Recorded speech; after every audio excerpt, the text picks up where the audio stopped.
PTCL ನೇಮಕಾತಿ 2022ರಲ್ಲಿ ಆರಂಭವಾದಂಥ ಈ ಒಂದು ನೇಮಕಾತಿ ಪ್ರಕ್ರಿಯೆಗೆ ಈಗಾಗಲೇ ಮೊನ್ನೆ ಒಂದು ಕಟ್ ಆಫ್ ಮಾರ್ಕ್ಸ್ ಕೂಡ ಬಂದಿರುವಂಥದ್ದು. ಸೊ ಈ ಒಂದು ಹಂತದಲ್ಲಿ ಯಾವ ಬೇರೆ ಬೇರೆ ಹುದ್ದೆಗಳಿಗೆ ಒಟ್ಟು ಪರೀಕ್ಷೆ ಬರೆದಂಥವರು ಎಷ್ಟು ಜನ, ಅದರಲ್ಲಿ ಅರ್ಹರಾದ ಅಭ್ಯರ್ಥಿಗಳು ಎಷ್ಟು, ಸೊ ಇರುವಂಥ ಒಟ್ಟು ಹುದ್ದೆಗಳ ಸಂಖ್ಯೆ ಎಷ್ಟು, ಸೊ ಒಂದು ಹುದ್ದೆಗೆ ಎಷ್ಟು ಫೈಟ್ ಇದೆ, ಕಾಂಪಿಟೇಷನ್ ಇದೆ, ಸರ್ ನನಗೆ ಇಷ್ಟು ಮಾರ್ಕ್ಸ್ ಬಂದಿದೆ, ನಾನು ಸೆಲೆಕ್ಟ್ ಆಗತ್ತಾ ಅಥವಾ ಆಗೋದಿಲ್ವಾ ಅನ್ನುವಂಥ ಒಂದು ಪ್ರಶ್ನೆಗೆ ಉತ್ತರವನ್ನು ಹುಡುಕುವಂಥ ಒಂದು ಪ್ರಯತ್ನವನ್ನು ಈ ಒಂದು ವಿಡಿಯೋದಲ್ಲಿ ಮಾಡ್ತಾಯಿದ್ದೀವಿ. ಜೊತೆಗೆ ಕೀ ಆನ್ಸರ್ ಬಂದ ನಂತರದಲ್ಲಿ ಕೀ ಆನ್ಸರ್ ಬಂದ ನಂತರ ನಮ್ಮ ಒಂದು ಮಾರ್ಕ್ಸ್ ಏನಿತ್ತು, ಸರ್ ನನಗೆ 35 ಮಾರ್ಕ್ಸ್ ಏನಿದೆ ಅದಕ್ಕಿಂತ ಜಾಸ್ತಿ ಬರಬೇಕಿತ್ತು, ನನಗೆ 45 ಮಾರ್ಕ್ಸ್ ಬರಬೇಕಿತ್ತು, ಆದರೆ ನನ್ನ ಒಂದು ಎಲಿಜಿಬಲ್ ಲಿಸ್ಟಲ್ಲಿ ನನ್ನ ಹೆಸರು ಇಲ್ಲ, ನನ್ನ ನಂಬರ್ ಇಲ್ಲ, ಇದು ಯಾಕೆ ಈ ಗೊಂದಲ ಆಗಿದೆ ಅನ್ನುವಂಥದ್ದು ಕೆಲವಾರು ನನ್ನ ಸ್ನೇಹಿತರೇ ಪರೀಕ್ಷೆ ಬರೆದವರು ಕೇಳ್ತಾ ಇದ್ರಿ. ಸೊ ಅದಕ್ಕೆ ಒಂದು ಉತ್ತರವನ್ನು ಕೊಡುವಂಥ ಒಂದು ಪ್ರಯತ್ನವನ್ನು ಈ ವಿಡಿಯೋದಲ್ಲಿ ಮಾಡ್ತಾಯಿದ್ದೀನಿ. ಜೊತೆಗೆ ಒಂದು ಗೊಂದಲ, ಇದು ಒಂದು ಹಗರಣ ಅಂತ ಹೇಳೋಕ್ಕೆ ಆಗೋದಿಲ್ಲ. ಸೊ ಒಂದು ಗೊಂದಲ ಆಗಿತ್ತು, ಬಹುಶಃ ಗೋಕಾಕ್ ಒಂದು ಸಂಬಂಧಪಟ್ಟ ಪರೀಕ್ಷೆ ಬರೆದವರಿಗೆಲ್ಲ ಗೊತ್ತಿದೆ ಗೋಕಾಕ್ದಲ್ಲಿ ಒಂದು ಘಟನೆಯ ಬಗ್ಗೆ, ಅವರೆಲ್ಲರನ್ನು ಕೂಡ ಬಂಧಿಸುವಂಥ ಕೆಲಸವೂ ಕೂಡ ಆಗಿದೆ. ಸೊ ಈ ನಿಟ್ಟಿನಲ್ಲಿ ಅದರ ಕುರಿತು ಕೂಡ ಬೆಳಕು ಚೆಲ್ಲುವಂಥ ಒಂದು ಪ್ರಯತ್ನವನ್ನು ಈ ವಿಡಿಯೋದಲ್ಲಿ ಮಾಡೋಣ. ಸೊ ಆದಮೇಲೆ ಇನ್ನೂ ಯಾರು ನಮ್ಮ ಒಂದು ಚಾನಲ್ಗೆ ಸಬ್ಸ್ಕ್ರೈಬ್ ಆಗಿಲ್ವೋ ದಯಮಾಡಿ ಸಬ್ಸ್ಕ್ರೈಬ್ ಆಗಿ ಹಾಗೂ ಪಕ್ಕದಲ್ಲಿರುವಂಥ ಬೆಲ್ ಐಕಾನನ್ನು ಕ್ಲಿಕ್ ಮಾಡಿ ಆಲ್ ಅಂತ ಸೆಲೆಕ್ಟ್ ಮಾಡ್ಕೊಳ್ಳಿ. ಆಗ ನಾವು ಮಾಡುವಂಥ ಪ್ರತಿಯೊಂದು ವಿಡಿಯೋನ ನೀವು ಎಲ್ಲರಿಗಿಂತ ಮುಂಚೆನೇ ನೋಡ್ಬೋದು ಅನ್ನುವಂಥ ಮಾತನ್ನು ಹೇಳ್ತಾ, so let's get in. So ನೀವು ಈಗ ನಿಮ್ಮ ಒಂದು ಸ್ಕ್ರೀನ್ನ ಮೇಲೆ ಗಮನಿಸ್ತಾ ಇರುವಂಥದ್ದು ಪೋಸ್ಟ್ ನೇಮ್, ಹುದ್ದೆ ಹೆಸರು, ಪರೀಕ್ಷೆ ಬರೆದಂಥವ್ರು ಎಷ್ಟು ಜನ, ಒಟ್ಟು ಹುದ್ದೆಗಳ ಸಂಖ್ಯೆ ಎಷ್ಟು, ಇದರಲ್ಲಿ ಅರ್ಹರಾದವರು ಎಷ್ಟು ಅನ್ನುವಂಥ ಒಂದು ಮಾಹಿತಿಯನ್ನು ನಾನು ನಿಮಗೆ ಹೇಳ್ತಾ ಇದ್ದೀನಿ. ಸೊ ಮೊದಲ ಹುದ್ದೆ AE ಎಲೆಕ್ಟ್ರಿಕಲ್ ಡಿಪಾರ್ಟ್ಮೆಂಟ್ನ ಒಂದು AE ಹುದ್ದೆ. ಇದಕ್ಕೆ ಒಟ್ಟು ಹುದ್ದೆಗಳ ಸಂಖ್ಯೆ ಇರುವಂಥದ್ದು 505.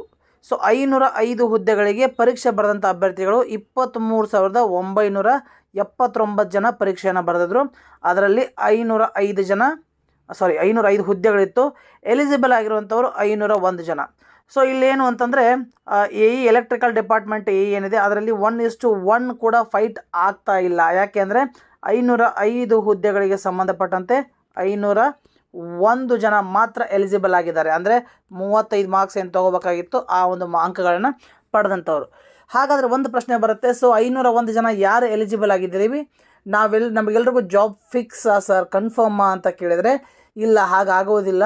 ಪ್ರಾಯಶಃ ಕೆಲವೊಬ್ಬರಿಗೆ ಯಾರು ಎಡ್ಜಲ್ಲಿದ್ದಾರೆ ಅವ್ರಿಗೆ ಒಂದು ತೊಂದರೆ ಆಗೋ ಸಾಧ್ಯತೆ ಇರುತ್ತೆ. ಯಾಕೆಂದರೆ ಎಲ್ಲ ಮೀಸಲಾತಿಯ ಮೇಲಿರುತ್ತೆ. SC ST category 1, 2A, 2B, 3A, 3B ಏನಿರುತ್ತೆ ಈ ಎಲ್ಲ ಕ್ಯಾಟಗರಿಗಳ ಮೇಲೆ ನಿರ್ದಿಷ್ಟವಾಗಿ ಹುದ್ದೆಗಳಿರುತ್ತೆ. ಸೊ ಒಂದು ಹುದ್ದೆಯಲ್ಲಿ ಫಾರ್ ಎಕ್ಸಾಂಪಲ್ ನಾನು ತೆಗೆದುಕೊಳ್ಳೋದಾದರೆ 3A ಅಥವಾ 3B ಕ್ಯಾಟಗರಿ ತೆಗೆದುಕೊಡ್ರಿ, 4-5% ಇರುತ್ತೆ. ಅಲ್ಲಿರುವಂಥ ಹುದ್ದೆಗಳಲ್ಲಿ ಈಗ 3Bದಲ್ಲಿ ಸರಿಸುಮಾರಾಗಿ 505 ಅಂತಂದರೆ 15 ಹುದ್ದೆಗಳು ಇದ್ದಾಗ 3Bಯಲ್ಲಿ ಇಲ್ಲೇನಾದರೂ 20 ಜನ ಏನಾದರೂ ಸೆಲೆಕ್ಟ್ ಆಗಿಬಿಟ್ಟಿದ್ರೆ ಎಲ್ಲರೂ ಆಗೋದಿಲ್ಲ.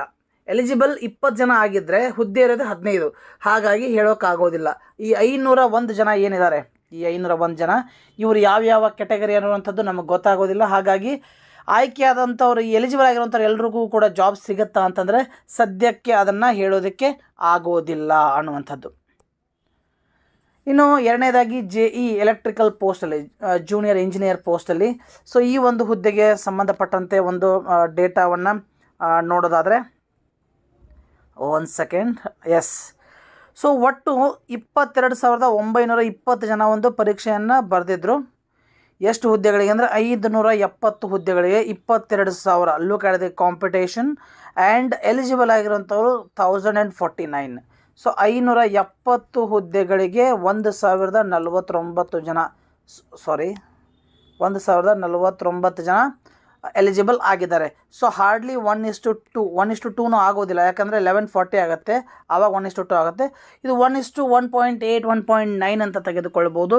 ಸೊ ಇಲ್ಲೂ ಕೂಡ ಹುದ್ದೆ ಚಾನ್ಸಸ್ ಇರುತ್ತೆ. ಎಲಿಜಿಬಲ್ ಆದವರಿಗೆ. ಬಟ್ ಅಗೇನ್ ನಾನು ಹೇಳಿದಂತೆ ಮೀಸಲಾತಿಯಲ್ಲಿ ಆಗುವಂಥದ್ದು. ಸೊ ಎಇಯನ್ನು ಕಂಪೇರ್ ಮಾಡಿದಾಗ JEಯಲ್ಲಿ ಸ್ವಲ್ಪ ಕಾಂಪಿಟೇಷನ್ ಜಾಸ್ತಿ ಇದೆ ಅಂತ ಹೇಳ್ಬೋದು. ಇನ್ನು ಮೂರನೇದಾಗಿ ನೋಡೋದಾದರೆ ಎಸ್. ಸೊ ಮೂರನೇ ಹುದ್ದೆ ಬಂದುಬಿಟ್ಟು AE ಅಸಿಸ್ಟೆಂಟ್ ಇಂಜಿನಿಯರ್ ಸಿವಿಲಲ್ಲಿ. ಸೊ ಒಟ್ಟು ಪರೀಕ್ಷೆಯನ್ನು ಬರೆದಂಥವರು 34,316 ಜನ ಈ ಒಂದು ಪರೀಕ್ಷೆಯನ್ನು ಬರೆದಿದ್ದಾರೆ.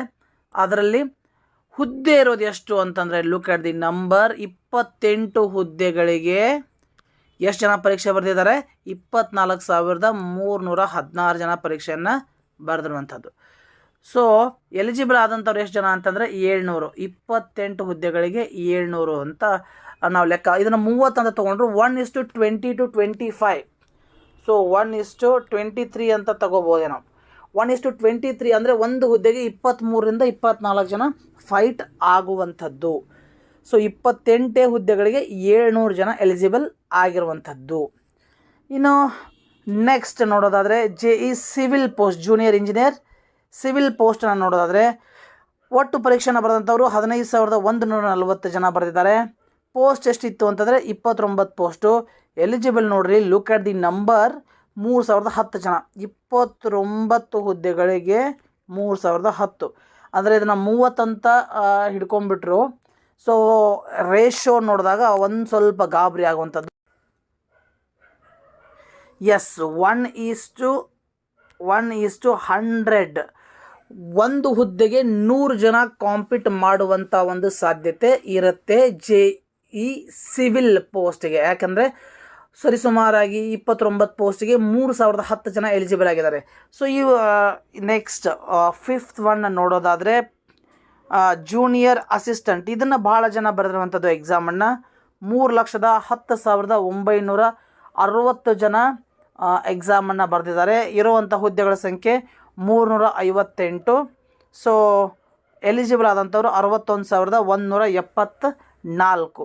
ಸೊ ಇದನ್ನು ನಾವು 400 ಅಂತ ತೊಗೊಂಡ್ರು 1:, let me calculate this for you. Yes, 1:150 fight ಆಗುವಂಥದ್ದು JE ಯಾವುದಿದು ಜೂನಿಯರ್ ಅಸಿಸ್ಟೆಂಟ್ ಹುದ್ದೆಗೆ. ಒಂದು ಹುದ್ದೆಗೆ 150 ಫೈಟ್ ಆಗುವಂಥದ್ದು. ಸೊ ಈ ಒಂದು ಎಲ್ಲ ಒಂದು ಡೇಟಾ ಏನಿದೆ, ಈ ಡೇಟಾವನ್ನು ಒಂದು ಅಧಿಕೃತವಾದಂಥ ವೆಬ್ಸೈಟಲ್ಲೇ ಪ್ರಕಟವಾಗಿರುವಂಥದ್ದು. ಸೊ ಎಲಿಜಿಬಲ್ ಆದಂಥ ಒಂದು ಹುದ್ದೆಗಳಿಗೆ ಸಂಬಂಧಪಟ್ಟಂತೆ. ರೈಟ್. ಇನ್ನು ಮುಂದೆ ನೋಡೋದಾದರೆ ನೀವೊಂದು ಪತ್ರಿಕೆಯಲ್ಲಿ ಗಮನಿಸಿರ್ತೀರಿ, ಪ್ರಾಯಶಃ ಅಂಕಗಳು ಪಡೆದಂಥ ಅಂಕಗಳನ್ನು ನಾವು ನೋಡೋದಾದರೆ ಕಿರಿಯ ಇಂಜಿನಿಯರ್ ಸಿವಿಲ್ ಏನಿದೆ, ಸಿವಿಲ್ಗೆ ಗರಿಷ್ಠ 81.25 ಅಂಕ, ಕನಿಷ್ಠ 35. ಸೊ ನಿಮ್ಗೆ ಗೊತ್ತಿರಲಿ, ಕನಿಷ್ಠ ಯಾವುದೂ ಚೇಂಜ್ ಆಗೋದಿಲ್ಲ. ಮಿನಿಮಮ್ ಎಲಿಜಿಬಿಲಿಟಿ ನೀವು ಯಾವ ರೀತಿಯಾಗಿ ಎಜುಕೇಷನ್ ಡಿಪಾರ್ಟ್ಮೆಂಟ್ TETಯಲ್ಲಿ 60% ಅಂದರೆ 90 ಮಾರ್ಕ್ಸನ್ನು ತೆಗೋಬೇಕಂತಿರೋ ಆ ರೀತಿಯಾಗಿ ಈ ಒಂದು ಪರೀಕ್ಷೆಯಲ್ಲಿ 35 ಅಂಕ ಬೇಕಾಗಿತ್ತು. ಸೊ ಅದೆಲ್ಲ ಕನಿಷ್ಠ ಇರುತ್ತೆ. ಗರಿಷ್ಠ ನೋಡಿರಿ, ಕಿರಿಯ ಇಂಜಿನಿಯರ್ಗೆ 81.25 ಇರುವಂಥದ್ದು.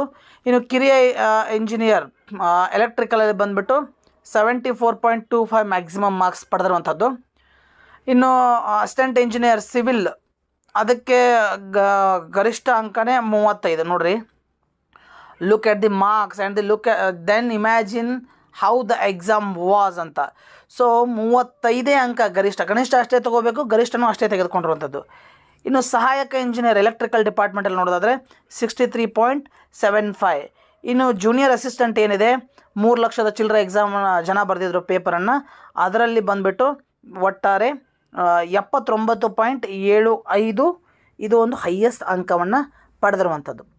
ಇನ್ನು ಇದಕ್ಕೆ ಸಂಬಂಧಪಟ್ಟಂತೆ ಒಂದು ಪ್ರಶ್ನೆ ಬರುತ್ತೆ, ಸರ್ ಏನಿಲ್ಲ ನಮ್ಮ ಒಂದು ಎಕ್ಸಾಮ್ ಬರೆದ ಮೇಲೆ ಕೀ ಆನ್ಸರ್ ಏನು ಬಂದಿತ್ತು, ನನಗೆ 35ಕ್ಕಿಂತ ಜಾಸ್ತಿ ಮಾರ್ಕ್ಸ್ ಬರಬೇಕಿತ್ತು, ಎಲಿಜಿಬಲ್ ಲಿಸ್ಟಲ್ಲಿ ನನ್ನ ಹೆಸರು ಬರಬೇಕಿತ್ತು, ಆದರೆ ಬಂದಿಲ್ಲ, ಏನು ಮಾಡ್ಬೋದು ಅಂತ. ಸೊ ನೀವು ಒಂದು ರಿಟರ್ನ್ ಆಗಿ ಒಂದು ಲೆಟ್ರನ್ನು ಕೊಡ್ಬೋದು, ನನ್ನ ಒಂದು ಅಂಕಗಳಲ್ಲಿ ಹೆಚ್ಚಾಗಿ ಆಗಬೇಕಾಗಿತ್ತು ಆದರೆ ಆಗಿಲ್ಲ, ಸೊ ದಯಮಾಡಿ ಪುನರ್ ಪರಿಶೀಲಿಸಿ ಅಂತ ಮಾಡಿ ನೀವು ನಿಮ್ಮ ಒಂದು ದಾಖಲೆಗಳೇನಿದೆ ಅಗತ್ಯ ದಾಖಲೆಗಳನ್ನು ಕೊಡಬಹುದು. ಅಥವಾ ಇದಕ್ಕೆ ಸಂಬಂಧಪಟ್ಟಂತೆ ಇನ್ನೂ ಏನಾದರೂ ಹೆಚ್ಚಿನ ಕ್ರಮವನ್ನು ಕೈಗೊಳ್ಬೋದಾ ಅನ್ನುವಂಥ ನಾನು ಇದರ ಬಗ್ಗೆ ಒಂದು ಸ್ವಲ್ಪ ಸ್ಟಡಿ ಮಾಡಿಬಿಟ್ಟು ನಿಮಗೆ ತಿಳಿಸುವಂಥ ಒಂದು ಮತ್ತೆ ನನ್ನ ಮುಂದಿನ ವಿಡಿಯೋದಲ್ಲಿ ತಿಳಿಸುವಂಥ ಪ್ರಯತ್ನವನ್ನು ಕೂಡ ಮಾಡ್ತೀನಿ. ಇನ್ನು ಬಹಳ ಇಂಪಾರ್ಟೆಂಟ್ ಪಾಯಿಂಟು, ಈ ಗೋಕಾಕ್ನಲ್ಲಿ ಕೆಲವೊಬ್ಬರು ಇದಕ್ಕೆ ಸಂಬಂಧಪಟ್ಟಂತೆ ಪರೀಕ್ಷಾ ಅಕ್ರಮ ನಡೆಸುವಾಗ ಒಂದು ಸಿಕ್ಕು ಬಿದ್ದಿದ್ರು. ಹಾಗಾಗಿ ಅವ್ರನ್ನ ಬಂಧನಕ್ಕೆ ಒಳಪಟ್ಟಿತ್ತು. ಹಾಗಾಗಿ ಪರೀಕ್ಷೆಯಲ್ಲಿ ಏನಾದರೂ ಅಕ್ರಮ ಆಗಿದೆಯಾ, ಏನಾದರೂ ತೊಂದರೆ ಆಗುತ್ತಾ ಸರ್ ನೇಮಕಾತಿಗೆ ಅಂತಂದರೆ, ಆ್ಯಸ್ ಆಫ್ ನಾವು ಸದ್ಯಕ್ಕೆ ಸಂಬಂಧಪಟ್ಟಂತೆ ಯಾರೂ ಒಂದು ಇದರಲ್ಲಿ ಒಂದು ಗೊಂದಲ ಸೃಷ್ಟಿ ಮಾಡೋಕ್ಕೆ ಪ್ರಯತ್ನ ಪಟ್ಟಿದ್ರು ಅವ್ರನ್ನೆಲ್ಲವನ್ನು ಬಂಧಿಸುವಂಥ ಕೆಲಸ ಆಗಿದೆ. ಹಾಗಾಗಿ ಯಾರೂ ಗೊಂದಲಕ್ಕೆ ಒಳಗಾಗುವಂಥ ಅವಶ್ಯಕತೆ ಇಲ್ಲ, ಯಾರೂ ಅನಗತ್ಯ ಗಾಬರಿ ಆಗುವಂಥ ಅವಶ್ಯಕತೆ ಇಲ್ಲ. ಒಂದು ಎಕ್ಸಾಮ್ಗಳು ಬಹಳಷ್ಟು ಪ್ರಾಮಾಣಿಕತೆಯಿಂದ ಟ್ರಾನ್ಸ್ಪರೆಂಟಾಗಿ ನಡೆದಿರುವಂಥದ್ದು ಆ್ಯಸ್ ಆಫ್ ನಾವು ನಾನು ಹೇಳ್ತಾ ಇರುವಂಥದ್ದು. ಸೊ ಮುಂದಿನ ದಿನಗಳಲ್ಲಿ ಇದಕ್ಕೆ ಸಂಬಂಧಪಟ್ಟಂಥ ಅಪ್ಡೇಟ್ ಏನಾಗುತ್ತೆ ಅನ್ನುವಂಥದ್ದನ್ನು ನಿಮಗೆ ತಿಳಿಸ್ಕೊಡ್ತೀನಿ ಅನ್ನುವಂಥ ಒಂದು ಮಾತನ್ನು ಹೇಳ್ತಾ, ಆದ್ಮೇಲೆ ಈ ವಿಡಿಯೋ ನಿಮಗೆ ಇಷ್ಟ ಆಗಿದರೆ ನಮ್ಮ ಚಾನಲನ್ನು ಸಬ್ಸ್ಕ್ರೈಬ್ ಮಾಡಿ ಹಾಗೂ ನಿಮ್ಮ ಎಲ್ಲ ಜಾಬ್ ಆಸ್ಪಿರೆಂಟ್ಸ್ ಜೊತೆಗೆ ಶೇರ್ ಮಾಡಿರಿ ಅನ್ನುವಂಥ ಮಾತನ್ನು ಹೇಳ್ತಾ ಈ ವಿಡಿಯೋನ ಇಲ್ಲಿಗೆ ಮುಗಿಸ್ತಾ ಇದ್ದೀನಿ. ಎಲ್ರಿಗೂ ನಮಸ್ಕಾರ.